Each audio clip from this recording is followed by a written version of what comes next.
નમસ્તે, હું ડૉક્ટર ચિરાગ વેડજા અમારી યુટ્યુબ ચેનલમાં તમારું હાર્દિક સ્વાગત કરું છું. મિત્રો, જરા વિચારો કે જો સવારે તમારું પેટ સારી રીતે સાફ નથી થતું તો શું? એક કહેવત છે કે જેનું પેટ સાફ તેના બધા રોગો માફ. જે વ્યક્તિને સવારે સુખપૂર્વક મલપ્રવૃત્તિ થાય તે વ્યક્તિનો દિવસ સારી રીતે પસાર થાય છે, તેનું મન પ્રફુલ્લિત બને છે, તેનું શરીર હળવું લાગે છે, તેને ભૂખ સારી રીતે લાગે છે, વ્યક્તિને ભોજન પ્રત્યે રુચિ ઉત્પન્ન થાય છે, તેમજ તે વ્યક્તિને દૈનિક કાર્ય કરવામાં ઉત્સાહ રહે છે. વ્યક્તિની સારી તંદુરસ્તી તેની પાચન શક્તિ પર આધાર રાખે છે. એટલે કે જે વ્યક્તિની પાચન શક્તિ નબળી તેની સીધી અસર તેની રોગ પ્રતિકારક શક્તિ પર પડે છે. એટલે કે તે વ્યક્તિ વારંવાર બીમાર પડે છે, સ્ફૂર્તિનો અભાવ જણાય છે અને ઘણી વખત વ્યક્તિનો સ્વભાવ ચીડિયો પણ બની શકે છે. આમ આપણે જે પણ ખોરાક પસંદ કરીએ છીએ તે ખોરાકનું આપણું શરીર સારી રીતે પાચન કરી શકે તેવો હોવો જોઈએ. આથી આજના વિડીયોમાં આપણે એવી કઈ કઈ વસ્તુઓ છે કે જે આપણા પાચનને મદદ કરે છે અને એવી કઈ કઈ વસ્તુઓ છે કે જે આપણા પાચનને નુકસાન કરે છે તેના વિશે આપણે સંપૂર્ણ જાણકારી મેળવીશું. તો આ વિડીયોને અંત સુધી જોવા માટે નમ્ર વિનંતી. એવી વસ્તુઓ કે જે આપણા પાચનને મદદ કરે અને આપણું પાચન સારું કરે તેમાં આપણે દહીં, છાશ અને લચ્છીનો સમાવેશ કરી શકીએ છીએ. દહીં આપણા પાચન તંત્ર માટે એક ખૂબ સારું ખાણું છે. દહીંમાં લેક્ટોઝ હોતું નથી, તેથી તેનું પાચન ખૂબ જ સરળતાથી થાય છે. આ ઉપરાંત દહીંમાં ઘણા બધા પ્રકારના પ્રોબાયોટિક્સ રહેલા છે. પ્રોબાયોટિક્સ એટલે કે એવા બેક્ટેરિયા કે જે આપણા શરીર માટે તંદુરસ્ત બેક્ટેરિયા છે, જે આપણા ખોરાકને પચાવવામાં ખૂબ જ મદદરૂપ થાય છે.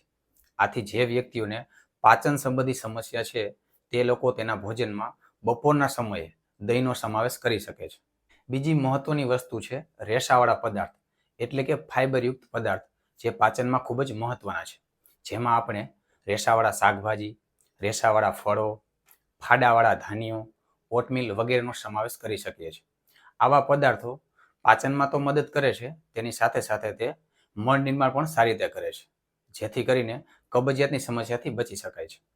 ફળોમાં કેળા, સકરટેટી, પપૈયું વગેરે ફાઇબરનો સારો સ્ત્રોત છે. તેમાં પપૈયું પપેન નામનો એન્ઝાઇમ ધરાવે છે, જે પાચનને ખૂબ જ મદદ કરે છે. ત્રીજી અગત્યની વસ્તુ છે આપણા રસોડામાં રહેલ પ્રાકૃતિક મસાલા, જેમ કે લસણ, સૂંઠ, કાળા મરી, હિંગ, અજમો વગેરે. આવા પદાર્થો આપણા શરીરમાં રહેલ જઠરાગ્નિને પ્રદીપ્ત કરે છે અને ખૂબ જ પાચન સારું કરે છે, જેથી ગેસ થતો અટકે છે.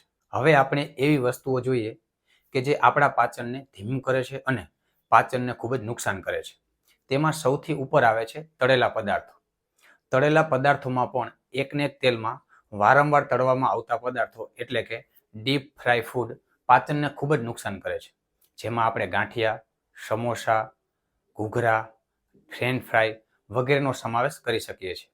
આવા પદાર્થોમાં ટ્રાન્સ ફેટ રહેલું હોય છે, જે આપણા શરીરમાં પાચનને તો નુકસાન કરે છે, તેની સાથે સાથે લોહીની નળીઓમાં તે જમા થાય છે.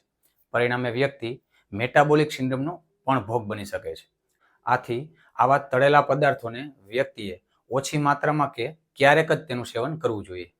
ત્યારબાદ આવે છે કેફીનયુક્ત પદાર્થો, જેમ કે ચા, કોફી, કેફીનયુક્ત ઠંડા પીણા વગેરે. આવા પદાર્થો આપણા પાચન ઉપર વિપરીત અસર પાડે છે. જો આવા પદાર્થોનું વધારે પ્રમાણમાં સેવન કરવામાં આવે તો તે આપણા શરીરમાં રહેલા આંતરડાને નુકસાન કરે છે અને ઘણા બધા વ્યક્તિઓમાં ઇરિટેબલ બાઉલ સિન્ડ્રોમ જેવી બીમારીનું પણ કારણ બની શકે છે. આથી વ્યક્તિએ આવા પીણાનું ઓછું સેવન કરવું જોઈએ. આ ઉપરાંત પ્રોસેસ ફૂડ, પેક ડબ્બામાં મળતી તૈયાર વસ્તુઓ અને આર્ટિફિશિયલ કલર ઉમેરીને બનાવવામાં આવતી વસ્તુઓ પણ પાચનને નુકસાન કરતા બને છે. હવે સૌથી અગત્યની વાત, જે લોકોને લેક્ટોઝ ઇન્ટોલરન્સ છે, એટલે કે દૂધ પીવાથી પેટ ફૂલાઈ જાય, પેટમાં ગેસ થવો, પેટમાં મરોડ આવે જેવી સમસ્યા રહેતી હોય તેવા લોકોએ દૂધનું સેવન ન કરવું જોઈએ. તેવા લોકોએ દૂધના બદલે દહીં, છાશ અને લચ્છીનું સેવન કરવું જોઈએ. તો મિત્રો, આશા રાખીએ છીએ કે તમને અમારો આ વિડીયો ગમ્યો હશે. જો અમારો આ વિડીયો ગમ્યો હોય તો અમારા આ વિડીયોને લાઇક કરો અને વધુમાં વધુ શેર કરો અને અમારી ચેનલને સબસ્ક્રાઇબ કરો. જય ધન્વંતરી.